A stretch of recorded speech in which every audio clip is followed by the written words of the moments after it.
ఈరోజు బియ్యపిండి కారం రొట్టె ఎలా చేయాలో చూద్దామా. చాలా టేస్టీగా ఉంటుందండి.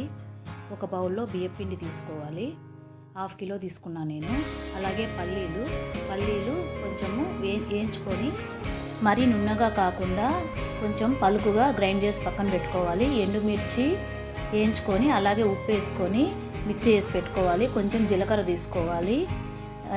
ఆనియన్ నేను చూపించాను కదా, మూనుగా కట్ చేసి అలా మిక్సీకి వేసి ఓన్లీ 2 రౌండ్లు తిప్పాలి. ఇదో ఈ విధంగా, అంతేగాని మరీ ఎక్కువగా మెత్తగా తిప్పేయకూడదు. ఇదో ఇప్పుడు ప్రిపేర్ చేసుకుందాం. పిండిలో ఫస్ట్ ఆనియన్ మిక్సీకి వేసుకున్నాం కదా, అది వేసుకుందాము. అలాగే వేయించి పక్కన పెట్టుకుని ఎండుమిర్చి పౌడరు, జీలకర్ర, ఆ తర్వాత పల్లీలు అన్నీ వేసుకొని కొంచెంగా వాటర్ పోసుకొని ముద్దలాగా కలుపుకోవాలి. చపాతీ పిండిలాగా కలుపుకోవాలి.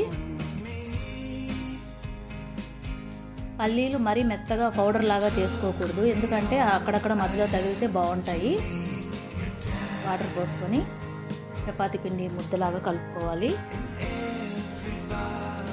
ఎండుమిర్చి ప్లేస్లో మీరు పచ్చిమిర్చి కూడా యాడ్ చేసుకోవచ్చు. నేను ఎండుమిర్చి వేసాను ఈరోజు. ఇలా చిన్న బాల్స్ లాగా చేసుకొని స్టవ్ వెలిగించి బాణలి పెట్టి సిల్వర్ పేపర్స్ ఉన్నాయి కదా, నేను చూపిస్తున్నాను కదా, ఆ విధంగా సిల్వర్ పేపర్స్ మీద కొంచెం ఆయిల్ వేసి రొట్టెలాగా తట్టుకొని దానికి 4 హోల్స్ పెట్టుకొని ఇలా ప్యాన్ మీద 2 పక్కల బాగా కాల్చుకొని సర్వ్ చేసుకోవడమే. చూసారుగా, చాలా ఈజీ ప్రాసెస్ అండి. చూడండి ఆ హోల్స్, ఎందుకంటే ఆయిల్ బాగా రొట్టె కాలడానికి అలాగా వేస్తాము. ఈ విధంగా చేస్తే ఆ పేపరు నీట్గా వచ్చేస్తుంది. ఈ విధంగా చేసుకోవాలి.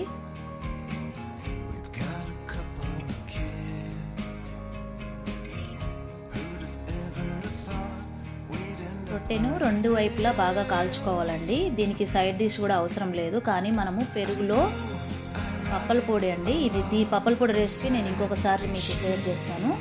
పప్పల పొడి వేసి కలిపి దీనికి సైడ్ డిష్గా కానీ మనం ఇచ్చామనుకోండి, చాలా టేస్టీగా ఉంటుంది. ఒకసారి మీరు కూడా ఇంట్లో ప్రిపేర్ చేసుకొని తిని చూడండి, చాలా బాగుంది. ఈ విధంగా ఓన్లీ ఇడ్లీ దోశలే కాకుండా రొట్టెలు కూడా చేసుకొని తింటే టిఫిన్కి చాలా బాగుంటుందండి. Thank you.